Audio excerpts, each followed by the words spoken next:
സരിതയുടെ അഭിഭാഷകൻ ഫെനി ബാലകൃഷ്ണനുമായി സംസാരിച്ചിട്ടില്ല എന്ന് സോളാർ കമ്മീഷന് മുൻപാകെ മുഖ്യമന്ത്രി പറഞ്ഞത് നുണ. 2016 ജനുവരി 25-ന് മുഖ്യമന്ത്രി സോളാർ കമ്മീഷന് മുൻപാകെ നൽകിയ മൊഴി ഫെനി ബാലകൃഷ്ണനെ അറിയില്ലെന്നും ഇയാൾ തന്നെ വിളിച്ചിട്ടില്ലെന്നുമാണ്. എന്നാൽ ഫെനി ബാലകൃഷ്ണൻ മുഖ്യമന്ത്രിയുമായി നിരവധി തവണ ഫോണിൽ ബന്ധപ്പെട്ടുവെന്ന രേഖകൾ കമ്മീഷന്റെ മുൻപാകെയുള്ള മുഖ്യമന്ത്രി ഒപ്പുവെച്ച മൊഴി പീപ്പിൾ പുറത്തുവിട്ടു. 2016 ജനുവരി 25-നാണ് മുഖ്യമന്ത്രി ഉമ്മൻചാണ്ടി സോളാർ കമ്മീഷന് മുൻപാകെ 14 മണിക്കൂർ മൊഴി നൽകിയത്. സരിതയുടെ അഭിഭാഷകനായിരുന്ന ഫെനി ബാലകൃഷ്ണനെ അറിയുമോ, വിളിച്ചിട്ടുണ്ടോ എന്ന കമ്മീഷന്റെ ചോദ്യങ്ങൾക്ക് അറിയുകയുമില്ല, വിളിച്ചിട്ടുമില്ല എന്നായിരുന്നു അദ്ദേഹത്തിന്റെ മറുപടി. മുഖ്യമന്ത്രി നൽകിയ മൊഴിയുടെ പകർപ്പാണ് പീപ്പിൾ പുറത്തുവിട്ടത്. അതേസമയം സോളാർ കമ്മീഷനിൽ മൊഴി നൽകവേ 4 തവണ മുഖ്യമന്ത്രിയെ വിളിച്ചതായി ഫെനി ബാലകൃഷ്ണൻ വ്യക്തമാക്കി. ഇതിന്റെ ഫോൺ രേഖകളും സോളാർ കമ്മീഷൻ ശേഖരിച്ചിട്ടുണ്ട്. അഡ്വക്കേറ്റ് ഫെനി ബാലകൃഷ്ണൻ: കത്ത് കറക്റ്റ് അല്ല, കത്ത് കണ്ടൻസ് കറക്റ്റ് അല്ല. അതിനകത്ത് കുറച്ച് അഡീഷനും കുറച്ച് പ്ലസ് മൈനസ് ഒക്കെ ചെയ്തിട്ടുണ്ട്. 2015 ഏപ്രിൽ മുതൽ ഓഗസ്റ്റ് വരെയുള്ള കാലയളവിലാണ് ഫെനി ബാലകൃഷ്ണൻ മുഖ്യമന്ത്രിയെ വിളിച്ചത്. Benny Behanan MLA, KPCC general secretary Thampanoor Ravi എന്നിവരുമായും ഫെനി നിരവധി തവണ വിളിച്ചതിന്റെ രേഖകളും കമ്മീഷൻ ശേഖരിച്ചിട്ടുണ്ട്. ഇവരെ വിളിച്ച കാര്യവും ഫെനി സമ്മതിച്ചു. ഫെനി വിളിച്ചിട്ടില്ലെന്ന മുഖ്യമന്ത്രിയുടെ നുണ ടെലിഫോൺ രേഖകളുടെ അടിസ്ഥാനത്തിൽ കമ്മീഷന് മുൻപാകെ തന്നെ പൊളിഞ്ഞിരിക്കുകയാണ്. News bureau, Thiruvananthapuram. മുഖ്യമന്ത്രി ഉമ്മൻചാണ്ടിയെ വെല്ലുവിളിച്ച സരിതാ നായർ. ആരോപണങ്ങളിൽ മുഖ്യമന്ത്രി നുണപരിശോധനയ്ക്ക് തയ്യാറാണോ എന്ന് സരിത ചോദിച്ചു. മുഖ്യമന്ത്രിയുമായി ബന്ധമുണ്ടെന്ന് തെളിയിക്കുന്ന ദൃശ്യങ്ങൾ പുറത്തുവിടുമെന്നും പുറത്തുവന്ന കത്ത് തന്റേത് തന്നെയാണെന്നും സരിത വ്യക്തമാക്കി. സോളാർ തട്ടിപ്പിൽ മുഖ്യമന്ത്രിക്കെതിരായ ആരോപണങ്ങളടങ്ങിയ കത്ത് വ്യാജമാണെന്ന് ഫെനി ബാലകൃഷ്ണൻ സോളാർ കമ്മീഷനു മുന്നിൽ മൊഴി നൽകിയതിനു പിന്നാലെയാണ് സരിത എസ് നായർ വിശദീകരണവുമായി രംഗത്തെത്തിയത്. കത്ത് തന്റേത് തന്നെയാണെന്നും കത്തിന്റെ ആധികാരികത തെളിയിക്കാനായി ഏത് പരിശോധനയ്ക്കും തയ്യാറാണെന്നും സരിത പറഞ്ഞു. ആ ലെറ്റർ എന്റെ ലെറ്റർ തന്നെയാണ്, ഞാനല്ല പുറത്തുവിട്ടതെന്നുള്ള വാസ്തവമാണ്. ഞാൻ നേരത്തെ പറഞ്ഞിരുന്നു, ഇത് സൂക്ഷിക്കാൻ ഏൽപ്പിച്ചവരിൽ നിന്ന് ചോർന്നു പോയതായിരിക്കാം. എന്നാലും ആ ലെറ്ററിന്റെ ഒറിജിനൽ എന്റെ കയ്യിലുണ്ട്.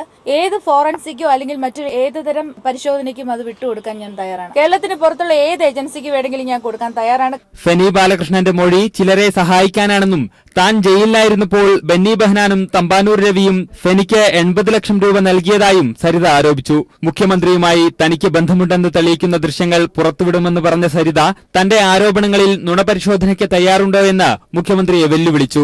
ആ വീഡിയോസും ഈ പറയുന്നത് പോലെ ഏത് പരിശോധനയ്ക്ക് വേണമെങ്കിലും ഞാൻ വിടാൻ തയ്യാറാണ്.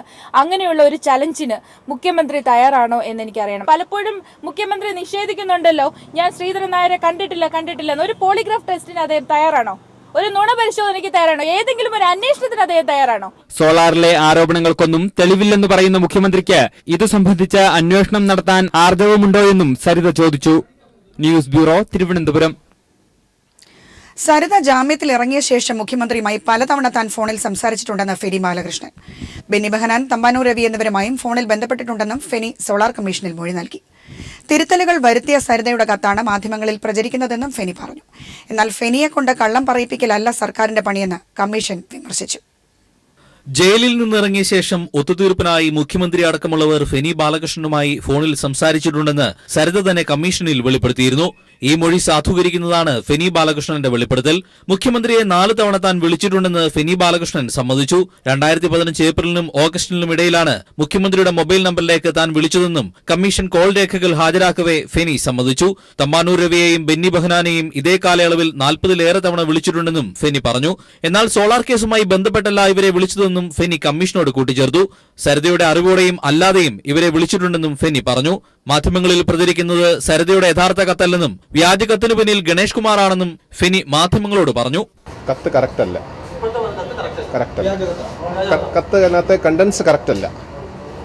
അതിനകത്ത് കുറച്ച് അഡീഷനും കുറച്ച് പ്ലസ് മൈനസ് ഒക്കെ ചെയ്തിട്ടുണ്ട്. കത്ത് ഇപ്പോൾ പ്രചരിപ്പിക്കാനുള്ള സാഹചര്യമെന്നതും കത്തിൽ പറയുന്ന പേരുകൾ താങ്കളുടെ കയ്യിലുള്ള സരിതയുടെ കത്തിലുണ്ടോ എന്നുമുള്ള സർക്കാർ അഭിഭാഷകന്റെ ചോദ്യം കമ്മീഷൻ വിലക്കി.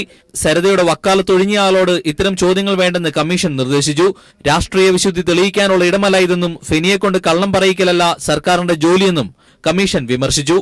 News bureau, Kochi. കയ്പമംഗലത്തെ UDF സ്ഥാനാർത്ഥി KM നൂറുദ്ദീൻ മത്സരരംഗത്ത് നിന്ന് പിന്മാറി. RSPക്ക് അനുവദിച്ച സീറ്റാണ് കയ്പമംഗലം. പകരം സ്ഥാനാർത്ഥിക്ക് വേണ്ടിയുള്ള നെട്ടോട്ടത്തിലാണ് RSP. തിരുവല്ലയിലെ UDF സ്ഥാനാർത്ഥിക്കെതിരെ മുതിർന്ന കോൺഗ്രസ് നേതാവും രാജ്യസഭാ ഉപാധ്യക്ഷനുമായ PJ കുര്യൻ കത്തെഴുതിയതിനെതിരെ ആഞ്ഞടിച്ച് കെ മാണിയും രംഗത്തെത്തി. സ്ഥാനാർത്ഥികളെ നിശ്ചയിക്കുന്നതിൽ പരസ്പരം ഇടപെടേണ്ടതില്ലെന്നാണ് മാണിയുടെ നിലപാട്. UDF യോഗത്തിൽ പങ്കെടുക്കാതിരുന്നത് പ്രതിഷേധം മൂലമാണെന്നും കെ മാണി വ്യക്തമാക്കി. കയ്പമംഗലത്തെ സ്ഥാനാർത്ഥിയുടെ പിന്മാറ്റം UDF-നും RSPക്കും കനത്ത തിരിച്ചടിയാണ് ഉണ്ടാക്കിയിരിക്കുന്നത്. RSPക്ക് സ്വാധീനം തീരെയില്ലാത്ത മണ്ഡലമാണ് കയ്പമംഗലം. അരൂർ സീറ്റ് വേണമെന്ന RSPയുടെ ആവശ്യം കോൺഗ്രസ് അംഗീകരിച്ചിരുന്നില്ല. ഒത്തുതീർപ്പെന്ന നിലയിൽ ലഭിച്ച സീറ്റായിരുന്നു കയ്പമംഗലം. സ്വന്തം സ്ഥാനാർത്ഥിയില്ലാത്തതിനാൽ ലോക്സഭാ തെരഞ്ഞെടുപ്പിൽ ആം ആദ്മിയുടെ ടിക്കറ്റിൽ മത്സരിച്ച നൂറുദ്ദീനെ RSP കണ്ടെത്തുകയായിരുന്നു. തെരഞ്ഞെടുപ്പിൽ മത്സരിച്ചാൽ തന്റെ നേതൃത്വത്തിലുള്ള ചാരിറ്റബിൾ ട്രസ്റ്റിന് തിരിച്ചടിയാകുമെന്ന ഭയമാണ് പിന്മാറ്റത്തിന് കാരണമായി നൂറുദ്ദീൻ പറയുന്നതെങ്കിലും RSP നേതൃത്വവുമായുള്ള അഭിപ്രായ വ്യത്യാസമാണ് കാരണമെന്നാണ് സൂചന. പലതലത്തിലായിട്ടുള്ള ആലോചനകൾ എന്ന് പറഞ്ഞിട്ടുണ്ടെങ്കിൽ ആൽഫയുടെ വളണ്ടിയർമാർ, അതേപോലെ തന്നെ ആൽഫയ്ക്ക് പിന്തുണ നൽകുന്ന വിദേശ മലയാളികൾ, അവരൊന്നും ഒരു രാഷ്ട്രീയ കക്ഷിയിലുള്ളവരല്ല ഒന്നും. അപ്പോൾ ഒരു രാഷ്ട്രീയ സമ്മർദ്ദത്തിന്റെ ഫലമായിട്ടല്ല, ഒരു വിലപേശലിന്റെ ഭാഗമായിട്ടല്ല ഇതൊന്നും പറയുന്നത്. പുതിയ സ്ഥാനാർത്ഥിയെ കണ്ടെത്താനുള്ള നെട്ടോട്ടത്തിലാണ് RSP. നൂറുദ്ദീനിൽ സമ്മർദ്ദം ചെലുത്തി മത്സരിപ്പിക്കാനുള്ള നീക്കവും സജീവം. തിരുവല്ലയിലെ UDF സ്ഥാനാർത്ഥിക്കെതിരെ PJ കുര്യൻ രംഗത്തെത്തിയത് KM മാണിയെ ചൊടിപ്പിച്ചു. കഴിഞ്ഞ നിയമസഭാ തെരഞ്ഞെടുപ്പിൽ UDF സ്ഥാനാർത്ഥിയെ തോൽപ്പിക്കാൻ നേതൃത്വം നൽകിയ വ്യക്തിയാണ് ജോസഫ് പുതുശ്ശേരി എന്നായിരുന്നു PJ കുര്യൻ KM മാണിക്ക് അയച്ച കത്തിന്റെ ഉള്ളടക്കം. തന്റെ മണ്ഡലം കൂടിയായ തിരുവല്ലയിലെ പുതുശ്ശേരിയുടെ സ്ഥാനാർത്ഥിത്തിനെതിരെയുള്ള അതൃപ്തിയും കുര്യൻ കത്തിൽ വ്യക്തമാക്കിയിരുന്നു. സ്ഥാനാർത്ഥികളെ നിശ്ചയിക്കുന്നതിൽ പാർട്ടികൾ പരസ്പരം ഇടപെടേണ്ടതില്ലെന്നായിരുന്നു മാണിയുടെ മറുപടി. UDF യോഗത്തിൽ പങ്കെടുക്കാതിരുന്നത് പ്രതിഷേധം മൂലമാണെന്നും KM മാണി പറഞ്ഞു. കാര്യമായി ഒന്നും നടക്കില്ലെന്ന് അറിയാമായിരുന്നുവെന്നും KM മാണി പറഞ്ഞു. UDF പോയിട്ട് വലിയ കാര്യമില്ല. നമ്മളൊരു പ്രധാനപ്പെട്ട കാര്യം പറഞ്ഞു, അത് ഗൗരവമായി UDF പരിഗണിച്ചില്ല. ഇതിനെ തിരുവനന്തപുരം വരെ ബുദ്ധിമുട്ടേണ്ട കാര്യമില്ലല്ലോ എന്ന് കരുതി എന്നുള്ളതേ ഉള്ളൂ. ഇതിനിടെ ഒറ്റപ്പാലത്തെ UDF സ്ഥാനാർത്ഥിയെ മാറ്റണമെന്നാവശ്യപ്പെട്ട് പാലക്കാട് DCC നേതൃത്വം KPCCയെ സമീപിച്ചു. ഐ ഗ്രൂപ്പിന്റെ നോമിനിയായ ശാന്ത ജയറാമിന് വിജയസാധ്യത ഇല്ലെന്നാണ് DCC ചൂണ്ടിക്കാട്ടുന്നത്. പകരം ഷാനിമോൾ ഉസ്മാനെ മത്സരിപ്പിക്കാനുള്ള നീക്കവും സജീവമായി. News bureau, Kottayam, Thrissur, Thiruvananthapuram. കോഴിക്കോട് കുന്നമംഗലത്തെ UDF കൺവെൻഷൻ മാറ്റിവെച്ചു. മുഖ്യമന്ത്രി ഉമ്മൻചാണ്ടി പങ്കെടുക്കാനിരുന്ന പരിപാടിയാണ് മാറ്റിവെച്ചത്. സീറ്റ് കോൺഗ്രസിന് നൽകിയതിനാൽ പ്രാദേശിക ലീഗ് നേതൃത്വം ഇടഞ്ഞു നിൽക്കുന്നതിനാലാണ് കൺവെൻഷൻ മാറ്റിവെച്ചത്. കുന്നമംഗലത്തെ UDF സ്ഥാനാർത്ഥിയായ T സിദ്ദിഖിന്റെ തെരഞ്ഞെടുപ്പ് പ്രചരണാർത്ഥം വ്യാഴാഴ്ച വൈകിട്ട് 7 മണിക്കാണ് കുന്നമംഗലത്ത് തെരഞ്ഞെടുപ്പ് കൺവെൻഷൻ നടത്താൻ തീരുമാനിച്ചത്. ഇതിനായി കോൺഗ്രസ് പ്രവർത്തകർ നവമാധ്യമങ്ങളിൽ വ്യാപകമായി പ്രചാരണം നടത്തിയിരുന്നു. എന്നാൽ പ്രാദേശിക ലീഗ് നേതൃത്വം നിസ്സഹകരണം തുടരുന്നതിനാലാണ് അവസാന നിമിഷം കൺവെൻഷൻ മാറ്റിവെക്കേണ്ടി വന്നത്. നേരത്തെ ലീഗ് മത്സരിച്ചിരുന്ന കുന്നമംഗലം സീറ്റ് കോൺഗ്രസിന് വിട്ടുകൊടുത്തതിനെതിരെ പ്രാദേശിക ലീഗ് നേതൃത്വത്തിന് കടുത്ത അമർഷമുണ്ട്. സംസ്ഥാന നേതൃത്വം പ്രാദേശിക നേതൃത്വവുമായി ആലോചിക്കാതെയാണ് സീറ്റ് വെച്ചുമാറിയതെന്നും സീറ്റ് കൈമാറാനുണ്ടായ സാഹചര്യം ബോധ്യപ്പെടാതെ തെരഞ്ഞെടുപ്പ് പ്രചാരണത്തിൽ സഹകരിക്കേണ്ടതുമാണ് മണ്ഡലം മുസ്ലിം ലീഗ് നേതൃത്വത്തിന്റെ തീരുമാനം. കോൺഗ്രസ് സ്ഥാനാർത്ഥിയെ പ്രഖ്യാപിച്ചതിന് തൊട്ടുപിന്നാലെ കുറ്റിക്കാട്ടൂരിൽ ചേർന്ന മുസ്ലിം ലീഗ് യോഗത്തിൽ സീറ്റ് കൈമാറിയതിനെതിരെ ശക്തമായ പ്രതിഷേധമുയർന്നിരുന്നു. എന്നാൽ നേതാക്കൾക്ക് എത്തിച്ചേരാൻ അസൗകര്യമുള്ളതിനാലാണ് കൺവെൻഷൻ മാറ്റിവെച്ചതെന്ന് മുഖ്യമന്ത്രി ഉമ്മൻചാണ്ടി പറഞ്ഞു. നേതാക്കന്മാർക്ക് വരാനുള്ള അസൗകര്യം കൊണ്ട് കുന്നമംഗലത്ത് UDF 2 തട്ടിലായ സാഹചര്യത്തിൽ മുസ്ലിം ലീഗ് സംസ്ഥാന നേതൃത്വം പ്രശ്നത്തിൽ ഇടപെടും. ഇന്ന് വൈകുന്നേരം പ്രാദേശിക നേതാക്കളെ കോഴിക്കോട്ട് വിളിച്ചു വരുത്തി മുസ്ലിം ലീഗ് നേതാക്കളായ ET മുഹമ്മദ് ബഷീർ, KP മജീദ് എന്നിവർ ചർച്ച നടത്തും. Siju Kannan, news bureau, Kozhikode. ഉമ്മൻചാണ്ടി സർക്കാർ കേരളം കണ്ട ഏറ്റവും വലിയ അഴിമതി സർക്കാരാണെന്ന് CPM സംസ്ഥാന സെക്രട്ടറി കോടിയേരി ബാലകൃഷ്ണൻ അഭിപ്രായപ്പെട്ടു. പ്രകടന പത്രികയിലെ 10% പോലും നടപ്പാക്കാൻ UDF സർക്കാരിനായിട്ടില്ലെന്നും കോടിയേരി പറഞ്ഞു. ഒരു ഗെയിംസ് നടന്നതിന്റെ പേരിൽ പോലും 100 കോടി രൂപയുടെ തട്ടിപ്പ് നടത്തിയ ഉമ്മൻചാണ്ടിയൻ കമ്പനി ഈ കേരളം കണ്ട ഏറ്റവും അഴിമതി നിറഞ്ഞ സർക്കാരാണെന്ന് ഇനി തെളിയിക്കാറുണ്ടോ? ഇടതുപക്ഷം അധികാരത്തിലുണ്ടായിരുന്ന കാലത്ത് ഈ കേരളത്തിൽ നാനാ വിഭാഗത്തിൽപ്പെട്ടവർക്ക് സാമൂഹ്യ സുരക്ഷ പെൻഷൻ കൊണ്ടുവന്നു. അവരുടെ വീട്ടുകളിൽ പെൻഷൻ എത്തിച്ചു. ഇപ്പോൾ ഉമ്മൻചാണ്ടി അത് മാറ്റി. എല്ലാവരും പോയി ക്യൂ നിൽക്കണം. ഓരോ മാസവും പ്രായമുള്ള ആളുകൾ ബാങ്കിന്റെ മുമ്പിലും ആഫീസുകളുടെ മുമ്പിൽ പോയി ക്യൂ നിന്നാൽ മാത്രമേ പെൻഷൻ കിട്ടൂ എന്നുള്ള അവസ്ഥ ഈ കേരളത്തിൽ ഉണ്ടാക്കിയില്ലേ? ഞങ്ങൾ പറയുന്നു, ഇടതുപക്ഷം അധികാരത്തിൽ വന്നാൽ ഈ ആനുകൂല്യങ്ങൾ മുഴുവൻ ബന്ധപ്പെട്ട വീട്ടിൽ എത്തിക്കുന്ന സംവിധാനം ഈ കേരളത്തിൽ ഇടതുപക്ഷ സർക്കാർ ഉണ്ടാക്കും. ദേശീയ ഗെയിംസ് നടത്തിപ്പിൽ 100 കോടി രൂപയുടെ വെട്ടിപ്പ് നടന്നെന്ന CAG റിപ്പോർട്ടിന്റെ അടിസ്ഥാനത്തിൽ സമഗ്രമായ അന്വേഷണം വേണമെന്ന് CPM സംസ്ഥാന സെക്രട്ടറി കോടിയേരി ബാലകൃഷ്ണൻ ആവശ്യപ്പെട്ടു. ഗെയിംസിന്റെ സംഘാടനത്തിന് പിന്നിൽ അഴിമതി നടന്നുവെന്ന വസ്തുത അന്ന് തന്നെ ചർച്ച ചെയ്യപ്പെട്ടിട്ടുള്ളതാണ്. ഇക്കാര്യം അടിവരയിടുന്ന വിധത്തിലാണ് CAG റിപ്പോർട്ട് പുറത്തുവന്നിരിക്കുന്നത്. ഇതിന്റെ അടിസ്ഥാനത്തിൽ മുഖ്യമന്ത്രിക്കും കായിക മന്ത്രിക്കുമെതിരെ കേസെടുത്ത് അന്വേഷണം നടത്തണമെന്നും കോടിയേരി ആവശ്യപ്പെട്ടു. സന്തോഷ് മാധവൻ ഭൂമിദാന കേസിൽ മന്ത്രി അടൂർ പ്രകാശിനെതിരെ ത്വരിതാന്വേഷണം നടത്താനുള്ള വിജിലൻസ് കോടതി ഉത്തരവിൽ ഇടപെടാനാകില്ലെന്ന് ഹൈക്കോടതി. 15 ദിവസങ്ങൾക്കകം അന്വേഷണം പൂർത്തിയാക്കി റിപ്പോർട്ട് സമർപ്പിക്കാനും കോടതി വിജിലൻസിന് നിർദ്ദേശം നൽകി. സന്തോഷ് മാധവൻ ഇടനിലക്കാരനായ സ്വകാര്യ കമ്പനിക്ക് പുത്തൻവേലിക്കരയിൽ മിച്ചഭൂമി പതിച്ചു നൽകാനുള്ള സർക്കാർ തീരുമാനം വിവാദമായിരുന്നു. ഇതിൽ മന്ത്രി അടൂർ പ്രകാശിനെതിരെ ത്വരിതാന്വേഷണം നടത്താൻ മൂവാറ്റുപുഴ വിജിലൻസ് കോടതി മാർച്ച് 30-ന് ഉത്തരവിടുകയും ചെയ്തു. അന്വേഷണം പുരോഗമിക്കുന്നതിനിടെയാണ് വിജിലൻസ് കോടതി ഉത്തരവ് സ്റ്റേ ചെയ്യണമെന്നാവശ്യപ്പെട്ട് അടൂർ പ്രകാശ് ഹൈക്കോടതിയെ സമീപിച്ചത്. മന്ത്രിയുടെ ഹർജി പരിഗണിച്ച ജസ്റ്റിസ് പി ഉബൈദ് അന്വേഷണത്തിൽ ഇടപെടാനാവില്ലെന്ന് വ്യക്തമാക്കി.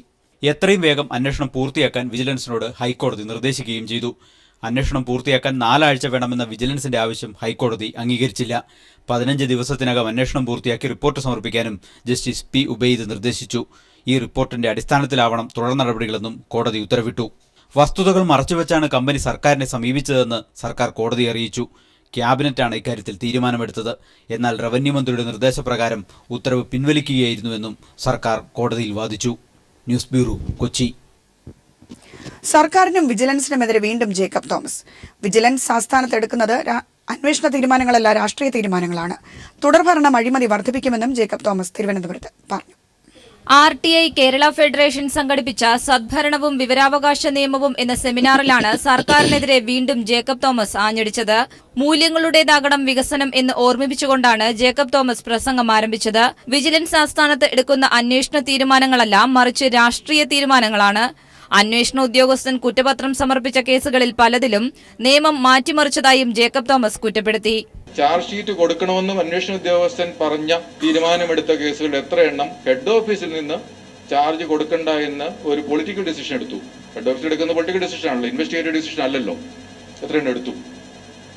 ഉടനെ നിയമം മാറി. ഇവിടെ ആ ചോദ്യം അവിടെ എത്തിയപ്പോൾ നിയമം നിയമത്തിന്റെ വഴിക്ക് പോകുമെന്നാണ് പറയുന്നത്. എന്നാൽ ഇത് അനന്തമായി നീളുന്നു. അതും അഴിമതിയാണ്. വിജിലൻസും ലോകായുക്തയുമാണ് സദ്ഭരണം നടപ്പിലാക്കേണ്ടത്. അത് നേരെയല്ലെങ്കിൽ പിന്നെ പറഞ്ഞിട്ട് കാര്യമില്ലെന്നും ജേക്കബ് തോമസ് പറയുന്നു. സംസ്ഥാനം ഇപ്പോൾ തെരഞ്ഞെടുപ്പ് ചൂടിലാണ്. ഭരണ തുടർച്ച ആഗ്രഹിക്കുന്നവർ വ്യവസ്ഥിതിയെ തന്നെ ജീർണതയിലേക്കാണ് നയിക്കുന്നതെന്നും അദ്ദേഹം കുറ്റപ്പെടുത്തി. അല്ലെ ജയിപ്പിക്കണമെന്ന് ആവശ്യപ്പെട്ടും അല്ലെ ജീവിതം മരിക്കുന്നവരെയും നിങ്ങളെ ഞാൻ റെപ്രസെന്റ് ചെയ്യുമെന്നൊക്കെ വാശി പിടിക്കുന്ന ആൾക്കാരെയൊക്കെ നമ്മൾ മുമ്പിൽ കാണുന്നു. എന്റെ കസേര എനിക്ക് വീണ്ടും ഇന്നത്തെ ഭരണത്തിൽ നിന്ന് നാളത്തെ ഭരണത്തിലേക്ക് തുടരണം. സ്ട്രിക്റ്റ് ലീഡർഷിപ്പ് ആണെങ്കിൽ നമുക്ക് ലഭിക്കുന്നത് ഇൻസ്റ്റിറ്റ്യൂഷണൽ ഡീകേ ആണ്. പാറ്റൂർ കേസ് അന്വേഷിക്കുന്ന സമയം തദ്ദേശ സ്ഥാപനങ്ങളിലെ സദ്ഭരണത്തെക്കുറിച്ച് മനസ്സിലായെന്നും ജേക്കബ് തോമസ് ഹാസ്യാത്മകമായി പറഞ്ഞു. സംസ്ഥാനത്ത് ദാരിദ്ര്യം നിലനിൽക്കുന്നുവെന്നതാണ് സൗജന്യ അരിവിതരണത്തിലൂടെ മനസ്സിലാകുന്നതെന്നും അദ്ദേഹം കൂട്ടിച്ചേർത്തു. News bureau, Thiruvananthapuram. കോട്ടയം കറുകച്ചാലിൽ ഇടഞ്ഞ ആന 2 പാപ്പാന്മാരെ കുത്തിക്കൊന്നു. 1ഉം 2ഉം പാപ്പാന്മാരായ ഗോപിനാഥൻ നായരും കണ്ണനുമാണ് ആനയുടെ കുത്തേറ്റ് മരിച്ചത്. തടിപിടിക്കാൻ കൊണ്ടുവന്ന ചാന്താനിക്കാട് അയ്യപ്പൻ എന്ന കൊമ്പനാണ് ഇടഞ്ഞത്. ഇടഞ്ഞ ആന 1ആം പാപ്പാനെ കുത്തിക്കൊല്ലുകയായിരുന്നു. പിന്നീട് വിരണ്ടോടിയ ആനയെ 1 കിലോമീറ്ററോളം പിന്തുടർന്ന് തളയ്ക്കാൻ ശ്രമിക്കുന്നതിനിടെയാണ് 2ആം പാപ്പാൻ കണ്ണനെയും കുത്തി പരിക്കേൽപ്പിക്കുന്നത്. തുടർന്ന് കണ്ണനെ ആശുപത്രിയിൽ എത്തിച്ചെങ്കിലും ജീവൻ രക്ഷിക്കാനായില്ല. കഴിഞ്ഞ ദിവസം തിരുവനന്തപുരത്തും തൃക്കണ്ണാപുരത്തും കുളിപ്പിക്കുന്നതിനിടെ ആന പാപ്പാനെ ചവിട്ടിക്കൊന്നിരുന്നു. ദേശീയ പതാകയെ അപമാനിച്ചതിന് പ്രധാനമന്ത്രി നരേന്ദ്രമോദിക്കെതിരെ കേസ്. അന്താരാഷ്ട്ര യോഗ ദിനത്തിലും US സന്ദർശന വേളയിലും ദേശീയ പതാകയെ അപമാനിച്ചുവെന്ന് കാണിച്ച് ആശിഷ് ശർമ്മ എന്നയാൾ നൽകിയ ഹർജിയിലാണ് കേസെടുക്കാൻ ദില്ലി കോടതി ഉത്തരവിട്ടത്. അന്താരാഷ്ട്ര യോഗാ ദിനത്തിന്റെ ഭാഗമായി ദില്ലിയിൽ നടന്ന പരിപാടിയിൽ പങ്കെടുത്ത പ്രധാനമന്ത്രി ദേശീയ പതാകയെ തൂവാലയായി ഉപയോഗിച്ചു എന്നതാണ് ഒരു പരാതി. അതോടൊപ്പം തന്നെ US സന്ദർശന വേളയിൽ US പ്രസിഡന്റ് ബരാക് ഒബാമയ്ക്ക് പതാകയിൽ കയ്യൊപ്പിട്ട് നൽകിയതും ദേശീയ പതാകയെ അപമാനിക്കലാണെന്ന് ഹർജിയിൽ ചൂണ്ടിക്കാട്ടുന്നു. നിയമലംഘനം നടത്തിയ പ്രധാനമന്ത്രിക്കെതിരെ നടപടി വേണമെന്നാവശ്യപ്പെട്ട് ആശിഷ് ശർമ്മ എന്നയാൾ നൽകിയ പരാതിയിലാണ് കേസെടുത്ത് അന്വേഷണം നടത്താൻ ദില്ലി മെട്രോപൊളിറ്റൻ കോടതി ഉത്തരവിട്ടത്. 2002 ഇന്ത്യൻ ഫ്ലാഗ് കോഡ് പ്രകാരവും 1971 ദേശീയ പതാകയെ അപമാനിക്കുന്നത് നിയന്ത്രിക്കുന്നതിനുള്ള നിയമപ്രകാരവുമാണ് കേസെടുക്കുക. ദേശീയ പതാകയിൽ ഒപ്പിട്ടതും പതാക തൂവാലയായി ഉപയോഗിച്ചതും നേരത്തെ തന്നെ വിവാദമായിരുന്നു. News bureau, Delhi. Fashion designing രംഗത്തെ പ്രമുഖരായ GITയുടെ the global expo 2016 GITD Changanassery സെന്ററിലെ വിദ്യാർത്ഥികളുടെ കരവിരുത് പ്രകടമാക്കുന്ന പ്രദർശനം KSRTക്ക് സമീപത്തെ സ്വപ്ന ജ്വല്ലറി ബിൽഡിംഗിലാണ് ഒരുക്കിയിരിക്കുന്നത്. കരവിരുത് പ്രകടമാക്കുന്ന വസ്ത്രങ്ങളുടെയും കരകൗശല വസ്തുക്കളുടെയും പ്രദർശനമാണ് ദ ഗ്ലോബൽ എക്സ്പോ 2016. നവീന ഫാഷൻ ഡിസൈനർ സാരികൾ, ബ്ലൗസുകൾ, ഡിസൈനർ കുർത്തികൾ തുടങ്ങി വസ്ത്രവൈവിധ്യങ്ങളുടെ ശേഖരങ്ങളും പ്രദർശനത്തിനുണ്ട്. Sand painting, glass painting, mural painting തുടങ്ങി വർണ്ണപ്പൊലിമ ചാർത്തുന്ന വിവിധതരം പെയിന്റിംഗുകൾ പ്രദർശനത്തിന് മാറ്റുകൂട്ടുന്നു. ഉപയോഗശൂന്യമായ തുണികൾ കൊണ്ട് നിർമ്മിച്ച ചവിട്ടികളും ചിരട്ട, കടലാസ് എന്നിവയിൽ നിർമ്മിച്ച കരകൗശല വസ്തുക്കളും പ്രദർശനത്തിനുണ്ട്. പ്രദർശനത്തെക്കുറിച്ച് GITD ചങ്ങനാശ്ശേരി സെന്റർ ഹെഡ് സ്മൃതി അനീഷ്. ഒന്നും അറിയാത്ത കുട്ടികൾ ഇവിടെ വന്ന് പഠിച്ച് കുറെ വർക്കുകൾ ചെയ്ത് ഞങ്ങളെ കാണിച്ചപ്പോൾ ഇത് മറ്റുള്ളവരിലേക്ക് എന്തുകൊണ്ട് എത്തിച്ചുകൂടാന്നൊരു ചിന്ത ഞങ്ങൾക്കുണ്ടായി. അങ്ങനെ സംഘടിപ്പിച്ചൊരു പ്രദർശനമാണിത്. പുത്തൻ കാഴ്ചകളുടെ വേറിട്ട വേദി ഒരുക്കിയ പ്രദർശനം ശനിയാഴ്ച സമാപിക്കും. News bureau, Kottayam.